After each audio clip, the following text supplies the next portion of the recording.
إن الحمد لله نحمده ونستعينه ونستغفره ونعوذ بالله من شرور أنفسنا وسيئات أعمالنا من يهده الله فلا مضل له ومن يضلل فلا هادي له وأشهد أن لا إله إلا الله وحده لا شريك له وأشهد أن محمدا عبده ورسوله يا أيها الذين آمنوا اتقوا الله حق تقاته ولا تموتن إلا وأنتم مسلمون يا أيها الناس اتقوا ربكم الذي خلقكم من نفس واحدة وخلق منها زوجها وبث منهما رجالا كثيرا ونساء واتقوا الله الذي تساءلون به والأرحام إن الله كان عليكم رقيبا يا أيها الذين آمنوا اتقوا الله وقولوا قولا سديدا يصلح لكم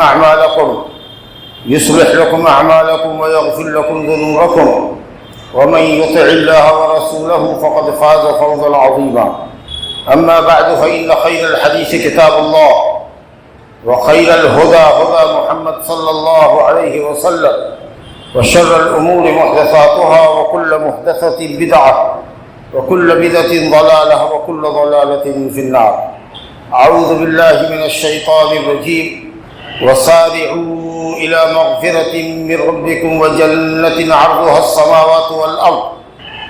السماوات والأرض أعدت للمتقين وقال النبي المصطفى صلى الله عليه وسلم ما العمل في أيام أحب إلى الله من هذه ما العمل في أيام أحب إلى الله من هذه أي من هذه العشر قالوا ولا الجهاد قال ولا الجهاد إلا رجل خرج يخاطر بنفسه وماله رواه البخاری فی صحیح.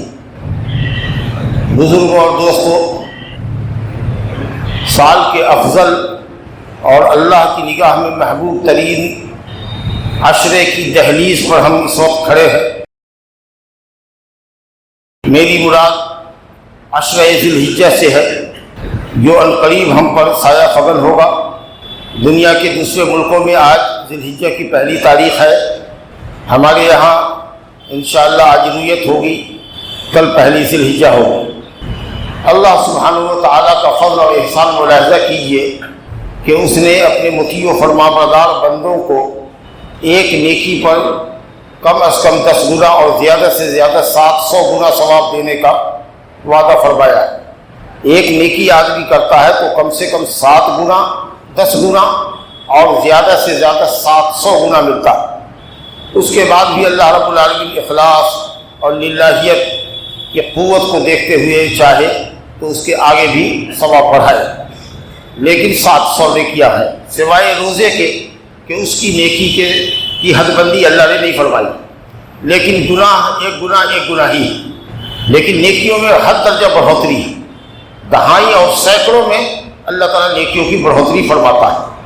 اس سب کے باوجود اللہ رب العالمین نے اپنے مطیع و فرمانبردار بندوں کے لیے عبادت کے خاص مواسم بھی مقرر کیے ہیں، خاص مہینے اور ایام بھی مقرر کیے ہیں جن میں اعمال بہت زیادہ عظیم المرتبت اور اللہ کے نزدیک محبوب ترین ہو جاتے ہیں. انہی ایام میں سے عشرہ ذی الحجہ ہے جو عنقریب ہم پر سایہ فگن ہونے والا ہے. خوش نصیب ہے وہ انسان جو زندگی کے ایام کو غنیمت سمجھ کر زیادہ سے زیادہ نیکیوں کا توشہ آخرت جمع کر لیتا ہے. زندگی گزر رہی ہے، بہت تیزی سے گزر رہی ہے، رات دن ایک دوسرے کے پیچھے لگے ہوئے ہیں. اس تیزی سے مہینہ اور سال گزرتا ہے کہ پتہ ہی نہیں چلتا. عمر ہماری گزر رہی ہے، ہم ہر لمحہ اپنی موت سے قریب ہو رہے ہیں. لیکن جس رفتار سے زندگی گزر رہی ہے افسوس یہ ہے کہ اس رفتار سے ہم نیک عملوں کو انجام نہیں دے رہے. غفلت میں پڑے ہوئے ہیں، دنیا سمیٹنے میں لگے ہوئے ہیں. ہماری زندگی کا مقصد عظیم دنیا کمانا بن گیا ہے، جبکہ ہماری حیثیت اس دنیا میں صرف اس مسافر کی ہے جو دوران سفر کسی سایہ دار درخت کے نیچے کچھ دیر کے لیے آرام کرنے کے لیے رک جاتا ہے اور پھر جیسے ہی تازہ دم ہوتا ہے اپنی منزل کے لیے رواں دواں ہو جاتا ہے. ہماری منزل آخرت ہے، دنیا ہماری گزرگاہ ہے، یہ ہماری منزل نہیں ہے. ہمارا مقصد جنت پانا ہے، دوزخ سے بچنا ہے، اس کے لیے اللہ رب العالمین نے ہم کو دنیا میں بھیجا ہے۔ اس لیے میرے بھائیوں، زندگی کے اوقات کو، عمر کی ملی ہوئی فرصت کو، جو لمحات میسر ہیں ان کو غنیمت سمجھ کر زیادہ سے زیادہ نیکیوں کے کام میں استعمال کرو۔ آج صحت ہے، ممکن ہے کل صحت نہ رہے، آج فراغ ہے کل مشغولیت ہو جائے، آج مال ہے کل اللہ نہ کرے مفلسی ہو جائے۔ اسی لیے صحت کو، وقت کو، مال کو، جوان ہو تو اپنی جوانی کو غنیمت سمجھو۔ نہ جانے کب ان نعمتوں سے ہم اور آپ تم محروم کر دیے جاؤ۔ اس لیے یہ جو ایام ملے ہیں، ہم خوش نصیب ہیں کہ پھر ایک مرتبہ ہم ذی الحجہ کے مبارک ایام کا استقبال کر رہے ہیں۔ سچی توبہ کرو اللہ تعالیٰ سے اپنی کوتاہیوں کے لیے، اپنے گناہوں کے لیے، اور چاق چوبند ہو جاؤ، کیونکہ جو عشرہ آ رہا ہے، عشرہ ذی الحجہ، اللہ رب العالمین کے نزدیک سال کے تمام دنوں میں وہ سب سے افضل عشرہ۔ اس عشرے کا ہر دن سال کے ہر دن سے افضل، ہر دن سال کے ہر دن سے افضل۔ یہ میں نہیں کہہ رہا، نبی کریم صلی اللہ علیہ وسلم نے فرمایا من عمل فی ایام احب الی اللہ من هذه العشر، کسی دن کا کوئی بھی عمل اللہ کو اتنا محبوب نہیں ہے جتنا کہ عشرہ ذی الحجہ میں کیا جانے والا عمل اس کو محبوب۔ عشرہ ذی الحجہ میں پڑھی جانے والی نمازیں غیر عشرہ ذی الحجہ کی پڑھی نمازوں سے افضل۔ ان ایام میں کیے جانے والے صدقات سال کے تمام دنوں کے صدقے سے افضل، اور ان ایام میں رکھے جانے والے روزے سال کے تمام نفلی روزوں سے بہتر ہیں۔ نفلی کی قید اسی لیے لگا دیا کہ رمضان المبارک فرض روزوں کا مہینہ ہے، تو فرض عبادت نفل عبادت سے بڑھ کر ہے، اس لیے رمضان کے روزوں کو چھوڑ دیجئے تو نفلی روزوں میں جو ان ایام میں روزے رکھے جاتے ہیں وہ تمام دنوں کے روزوں سے افضل۔ قرآن مجید کی تلاوت ہو، ذکر و اذکار ہو، علم کی مجلس ہو، ماں باپ کی خدمت ہو، امر بالمعروف نہی عن المنکر ہو، بھلائی کا کوئی سا بھی کام ہو، ان ایام میں جو کام آپ انجام دیتے ہیں وہ دوسرے ایام کے عملوں کے مقابلے میں اللہ کے نزدیک افضل اور محبوب ترین ہے۔ حتیٰ کہ ان ایام کی نفلی عبادتیں بھی دوسرے دنوں کے جہاد فی سبیل اللہ سے، جو بڑا عظیم عمل ہے، اسلام کی نشر و اشاعت کا ذریعہ ہے، اور آدمی جنگ میں اور جہاد میں اپنی جان کو ہتھیلی پر لے کر جاتا ہے، اور اگر مشرک کے ہاتھوں قتل کیا جاتا ہے تو جام شہادت نوش کرتا ہے، اس عظیم عمل کے مقابلے میں بھی آپ کے ان ایام کی نفلی عبادتیں جہاد فی سبیل اللہ سے بھی بڑھ کر ہیں۔ تو نفلی عبادتیں اگرچہ مفضول ہیں، فضیلت میں کمتر ہیں جہاد کے مقابلے میں، لیکن چونکہ یہ بابرکت ایام میں انجام دی جا رہی ہیں، اس لیے دوسرے دنوں کے افضل عمل سے بھی بڑھ کر ہو۔ عمل کے اندر جو بڑھوتری ہوتی ہے، چاہے کمیت میں ہو یا کیفیت میں ہو، یہ وقت کی وجہ سے اور جگہ کی وجہ سے ہوتی ہے۔ مکہ معظمہ میں ایک وقت کی نماز آدمی پڑھتا ہے تو 1,00,000 نماز غیر مکہ میں پڑھنے کے برابر ہے، اور مسجد نبی صلی اللہ علیہ وسلم میں نماز پڑھتا ہے تو 1,000 نماز سے وہ نماز افضل ہوتی ہے۔ گویا کہ مدینہ کی مسجد نبوی کے مقابلے میں 100 گنا ثواب زیادہ ہے حرم مکی میں نماز پڑھنے کا، اور مکہ اور مدینہ کو چھوڑ دیجئے تو دنیا کی تمام مساجد کے مقابلے میں مکے کی نماز 1,00,000 گنا بہتر ہے۔ یہ جو فضیلت ہے یہ جگہ کی وجہ سے، اور ان دنوں میں جو نفلی عبادت ہے بقیہ دنوں کے جہاد فی سبیل اللہ سے بہتر ہے، وہ اوقات کی وجہ سے۔ تو عمل کے اندر فضیلت یا تو جگہ کی وجہ سے بڑھتی ہے یا وقت کے اعتبار سے بڑھتی ہے۔ ماشاء اللہ مبارک ایام ہمیں آپ کو ملے، اور یہ اس لیے ہے کہ اس میں تمام تر عبادتیں پائی جا رہی ہیں، تمام امہات العبادات، بنیادی جو فرائض ہے الحمدللہ ان ایام میں موجود ہے۔ نماز تو ہم لوگ یومیہ 5 وقت پڑھتے ہی ہیں، فرض نماز تو کل بھی تھی، آج بھی ہے، کل بھی رہے گی، وہ تو ہمیشہ ہے۔ صدقہ اور زکوٰۃ کا کوئی خاص موسم نہیں ہے، ہمیشہ آپ صدقہ زکوٰۃ خیرات کر سکتے ہیں۔ اسی طریقے سے نفلی روزے کا بھی کوئی خاص موسم نہیں ہے، تو نفلی روزہ بھی ہے اس کے اندر۔ اور رہ گئی ایک خاص عبادت اسلام کے فرائض میں سے ایک اہم فریضہ حج، وہ انہی 10 ایام کے اندر ادا ہوتا ہے۔ اس لیے یہ حج کا بھی مہینہ ہے، ذی الحجہ کہتے ہیں اس کو، حج کا مہینہ، اور حرمت والا مہینہ بھی ماشاءاللہ، ذی قعدہ، ذی الحجہ، محرم، یہ 3 مہینے لگاتار حرمت والے مہینے بھی ہیں اور حج کے مہینے بھی ہیں، تو دو فضیلتیں اکٹھا ہیں، اس لیے اعمال اس میں بہت زیادہ۔ اور کیا کہنا، جو لوگ مکے میں ہیں، مدینے میں ہیں، ان کو جگہ کی بھی فضیلت حاصل ہے، وقت کی بھی فضیلت حاصل ہے۔ حضرت جابر بن عبداللہ انصاری رضی اللہ عنہ کہتے ہیں کہ اللہ تعالیٰ نے قرآن مجید میں سورہ فجر میں جن 10 راتوں کی قسم کھائی ہے، والفجر ولیال عشر، قسم ہے فجر کی، نماز فجر کی، اور قسم ہے 10 راتوں کی، 10 راتوں سے مراد ذی الحجہ کی یہ 10 دن ہیں۔ رات بولے تو دن رات دونوں مراد ہے، دن بولے تو دن رات دونوں مراد ہوتا ہے، یعنی یہ 10 دن جو، اور ان سے لگے ہوئے جو ایام ہیں، ایام تشریق، وہ بھی انشاءاللہ اس فضیلت میں شامل ہے۔ تو اللہ نے قسم کھائی ہے ان 10 دنوں کی عظمت کو بیان کرنے کی، اور ابھی آپ نے نبی صلی اللہ علیہ وسلم کی حدیث سنی کہ ان دنوں میں کوئی بھی عمل جو آپ انجام دیتے ہیں وہ سال کے تمام دنوں سے افضل ہے، اس لیے ان ایام کو غنیمت سمجھیے، اور زیادہ سے زیادہ اس بات کا اہتمام کیجیے کہ نماز با جماعت پڑھیں، اور کوشش کریں کہ پہلی صف میں جگہ ملے، اس بات کی کوشش کیجیے۔ جیسے رمضان کے اندر آپ کی عبادت کا شوق بڑھ جاتا ہے، اس سے زیادہ شوق بڑھ جانا چاہیے آپ کا اس عشرے کے اندر، کیونکہ یہ جو 10 دن ہے رمضان کے دنوں سے بھی افضل، شوقیہ نہیں، یہ جو 10 دن ہے یہ رمضان کے دنوں سے بھی افضل۔ البتہ ہاں، رمضان کے آخری عشرے میں جو شب قدر ہے وہ اس 10 عشرے کی راتوں سے افضل ہے، کیونکہ وہ 1000 مہینے کی عبادت سے بہتر ہے۔ تو رات کے اعتبار سے آخری ذی الحجہ کی تاخرات جو لیلۃ القدر ہے وہ افضل، اور دنوں کے اعتبار سے عشرہ ذی الحجہ رمضان سے افضل۔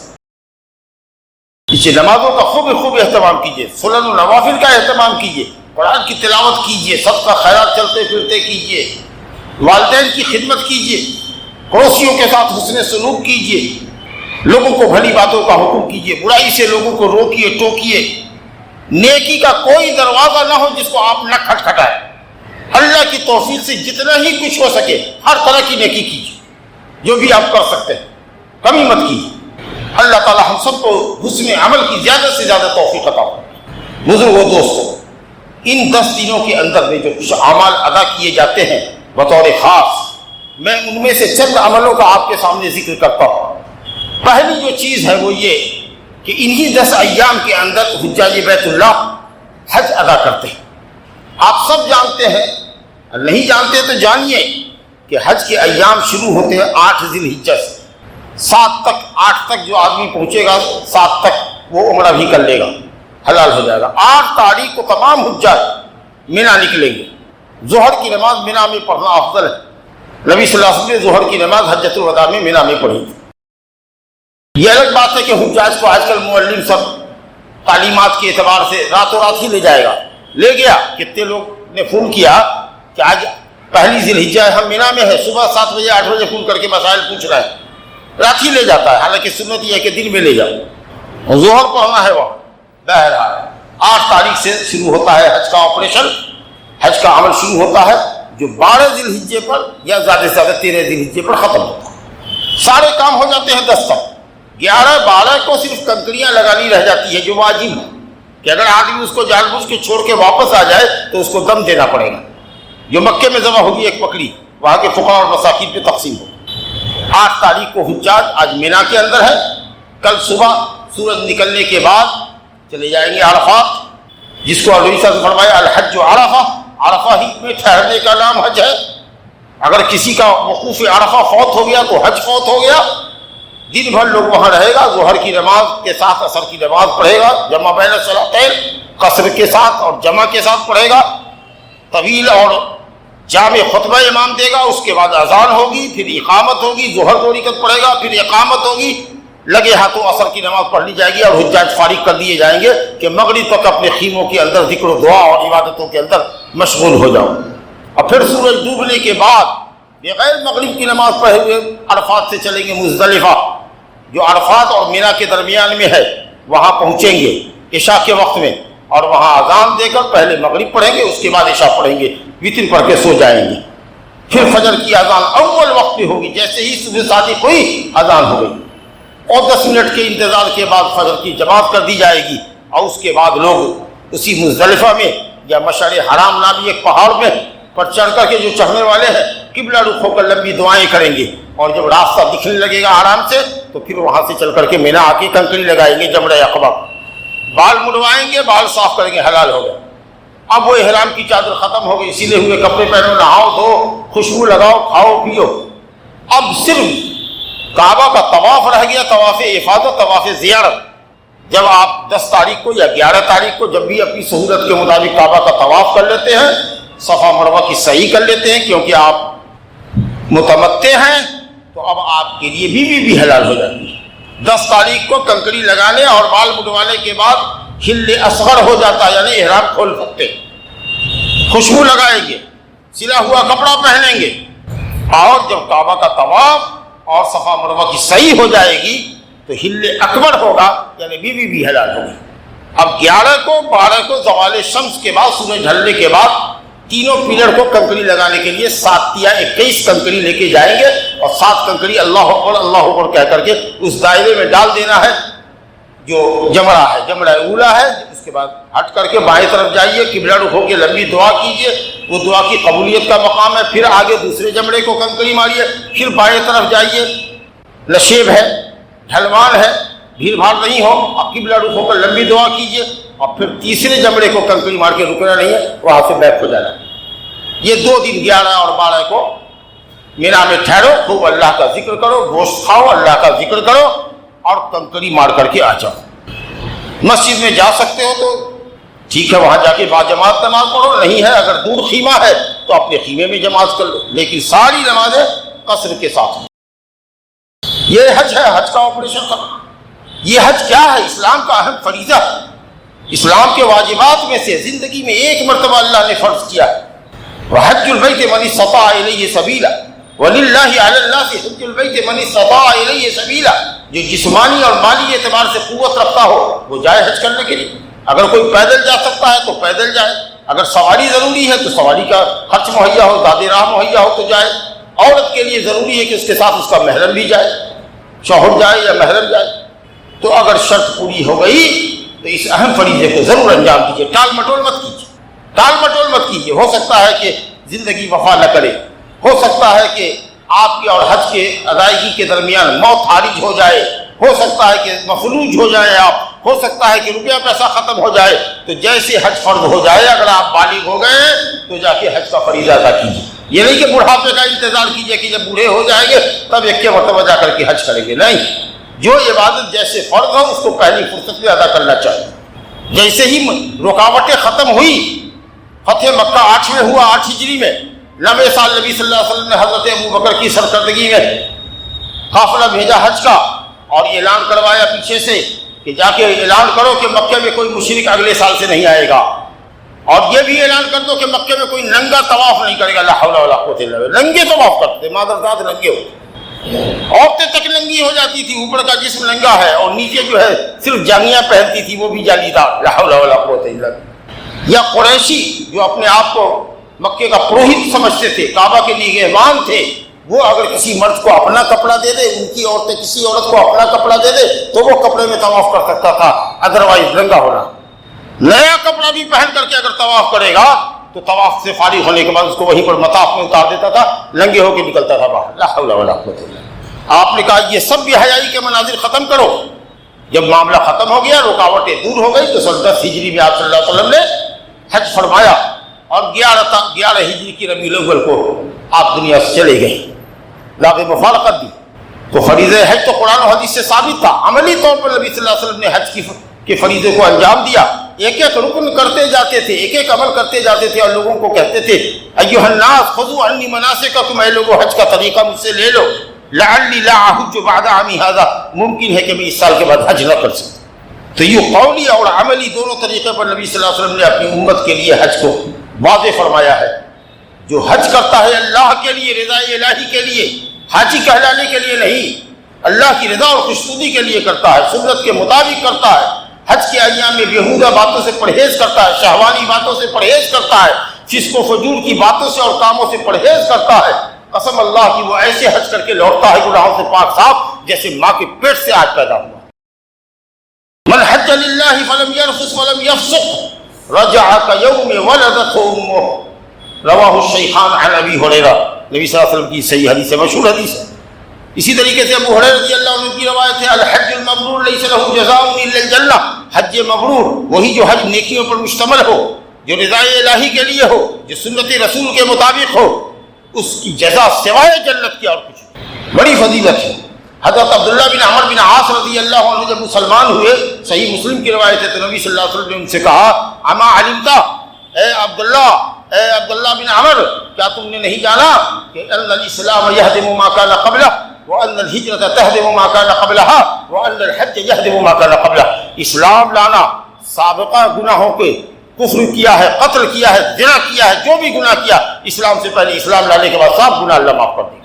کیا تم نے یہ نہیں جانا کہ ہجرت کرنا اللہ کے لیے گھر بار چھوڑ کر کے جانا، اگر ہجرت فرض ہو، واجب ہو، جس جگہ پہ آپ ہیں وہاں پر اللہ تعالیٰ کے دین پر عمل کرنا آپ کے لیے دشوار ترین ہو جائے تو ہجرت کرنا ہے، ایسی زمین کی طرف رخ کرنا ہے جہاں آپ اللہ کا نام آزادی کے ساتھ لے سکے. یہ ہجرت بھی اتنا بڑا عمل ہے کہ تمام سابقہ گناہوں کو مٹا دیتا ہے، اور اسی طریقے سے حج بھی تمام سابقہ گناہوں کو مٹا دیتا ہے. اس لیے جو لوگ سستی کر رہے ہیں اور جن پر حج فرض ہے وہ بڑھاپے کا انتظار نہ کریں، اللہ کے فرض کو ادا کرنے میں جلدی کریں. دوسری جو خاص عبادت کی عشرے کی ہے تکبیر ہے. تکبیر شروع کر دیجیے. چاند نکل گیا تکبیر شروع ہو گئی. تکبیر مطلق اس کو کہتے ہیں. چلتے پھرتے، دکان میں، مکان میں، بستر پر، جہاں ہے اللہ اکبر اللہ اکبر لا الہ الا اللہ اللہ اکبر وللہ الحمد اللہ اکبر اللہ اکبر کبیرہ. تیسری مرتبہ بھی کبیرہ لگا دیا. اتنی آسان تکبیر ہے کہ ہر پڑھا لکھا جاہل اس کو کہہ سکتا ہے. امام بخاری رحمۃ اللہ علیہ عبداللہ بن عباس سے لیذکر اسم اللہ فی ایام معلومات کی تفسیر میں نقل کیا ہے کہ حضرت عبداللہ بن مسعود کیا حضرت عبداللہ بن عباس کہتے تھے کہ اللہ کا ذکر ایام معلومات میں کرو، اس سے مراد عشرہ ذی الحجہ ہے، اور ایام معدودات سے مراد ایام تشریق ہے 11، 12، 13. تو گویا کہ پہلی ذی الحجہ سے لے کر کے چاند نکلنے سے لے کر آج جو چاند مغرب میں نکلے گا اس وقت سے لے کر کے 13 ذی الحجہ کے غروب آفتاب تک چلتے پھرتے ہم کو تکبیر کہنا ہے، بستر پر کرنا ہے، دکان مکان میں کرنا ہے. البتہ نویں تاریخ جس کو عرفہ کا دن کہتے ہیں ذی الحجہ، نویں تاریخ کی فجر کی نماز سے لے کے 13ویں کی عصر تک ہر فرض نماز کے بعد بھی تکبیر ہے. اس کو تکبیر مقید کہتے ہیں. تو ابھی نمازوں کے بعد تو نہیں ہے، چلتے پھرتے کیجیے، مطلق ہے، ہر وقت میں کیجیے، جب جہاں جب میسر ہو تب. گاڑی پہ چل رہے تکبیر کہہ رہے ہیں، بستر پر لیٹے ہوئے تکبیر کہہ رہے ہیں، دکان میں بیٹھے ہوئے گراہک نہیں ہے تکبیر پڑھ رہے ہیں، اللہ اکبر. امام بخاری نے لکھا ہے کہ حضرت عبداللہ بن عمر اور حضرت ابو ہریرہ رضی اللہ عنہ ذی الحجہ کے چاند نکلنے کے بعد بازار میں نکلتے تھے تو جو کبیران تکبیر کہتے تھے، اور بازار والے ان کی تکبیروں کو سن کر وہ لوگ بھی تکبیر کہنا شروع کر دیتے تھے. کہاں ہمارے یہاں تکبیر ہے، اللہ علیہ سناٹا، آواز نہیں ہے. کفر کے نعرے بلند ہو رہے ہیں لیکن اللہ کی کبریائی بڑائی اور توحید کے کلمات ہم لوگ بیان کرنے میں اب بولنے میں شرم محسوس کرتے ہیں. گھر کی عورتوں کو کہیے کہ تم لوگ بھی تکبیر کثرت سے پڑھو، اس عشرے کی خاص عبادت ہے. مسند احمد کی روایت ہے، عبداللہ بن عمر ہی سے روایت ہے کہ تمام ایام میں سب سے افضل ایام یہ 10 دن ہیں. فاکثروا فیہن من التسبیح والتہلیل والتکبیر. کثرت سے ان ایام میں سبحان اللہ، الحمدللہ، اللہ اکبر، لا الہ الا اللہ پڑھو. جس کو قرآن پڑھنا آتا ہے وہ قرآن پڑھے، جس کو نہیں آتا ہے وہ تکبیر پڑھے. دعا کیا کرو ان ایام میں، انشاءاللہ تعالیٰ دعا بھی قبول ہوگی. اسی طریقے سے بزرگوں دوستوں، ان ایام میں روزے کی بھی بڑی فضیلت ہے. ایک روزے کی فضیلت تو معلوم ہی ہے. ابو قتادہ انصاری ربعی بن الحارث رضی اللہ عنہ کی حدیث ہے، لمبی حدیث مسلم کے اندر، جس کے اندر ہے کہ صوم عرفہ انی احتسب علی اللہ ان یکفر السنۃ التي قبلها والسنۃ التي بعدها. نبی صلی اللہ علیہ وسلم نے فرمایا کہ میں اللہ سے ثواب کی امید رکھتا ہوں کہ 9 تاریخ کا ایک روزہ 1 سال گزشتہ اور 1 سال آئندہ کے گناہ کا کفارہ ہوگا. لیکن کیا بقیہ دنوں میں 1 سے لے کر 8 تاریخ تک بھی نبی صلی اللہ علیہ وسلم نے روزہ رکھا ہے؟ تو دونوں طرح کی حدیث ہے. مسلم شریف میں اما عائشہ رضی اللہ عنہ کہتی ہیں کہ ما رأیت رسول اللہ صلی اللہ علیہ وسلم صائما قط فی العشر. میں نے نبی صلی اللہ علیہ وسلم کو کبھی نہیں دیکھا کہ عشرہ ذی الحجہ کے کل ایام کا روزہ رکھا ہو. کل ایام اس لیے کہہ رہے ہیں کہ عرفہ کا روزہ تو آپ سے ثابت ہے، وہ 1 سے لے کر 8 تک نہیں رکھتے تھے. جبکہ ابو داؤد میں روایت ہے ام المومنین حفصہ سے کہ نبی صلی اللہ علیہ وسلم 9 دن تک کا روزہ رکھتے تھے، جس کی سند میں اہل علم کلام کیا ہے. چلیے مان لیجئے کہ نبی صلی اللہ علیہ وسلم نے نہیں رکھا 8 دن کا روزہ، صرف عرفہ کا رکھا، تو بھی ہمارے پاس قولی حدیث ہے، نبی صلی اللہ علیہ وسلم کا یہ فرمان موجود ہے کہ عشرہ ذی الحجہ میں کیے جانے والے اعمال تمام دنوں کے اعمال سے افضل ہے، تو کیا عمل صالح کے اندر روزہ نہیں ہے؟ تو معلوم ہوا یہ عمومی اور قولی روایت ثابت کر رہی ہے کہ اگرچہ نبی صلی اللہ علیہ وسلم نے نہیں رکھا، لیکن اگر آپ 1 تاریخ سے لے کر 9 تاریخ تک روزہ رکھتے ہیں تو الحمدللہ نفلی عبادتوں میں اہم ترین عبادت آپ کر رہے ہیں۔ جو لوگ کہتے ہیں کہ نبی صلی اللہ علیہ وسلم سے چونکہ ثابت نہیں ہے اس لیے بدعت ہے، وہ انتہائی غلطی پر ہے، کیونکہ ان کے ہمارے ساتھ قولی روایت موجود ہے کہ عمل صالح میں تمام ایام سے افضل ہے، عمل صالح کے اندر روزہ ہے، بلکہ وہ تو ایسی عبادت ہے کہ اللہ نے اس کا ثواب ہی متعین نہیں کیا، ہم پر چھوڑ دو نا، ہم کتنا دیں گے؟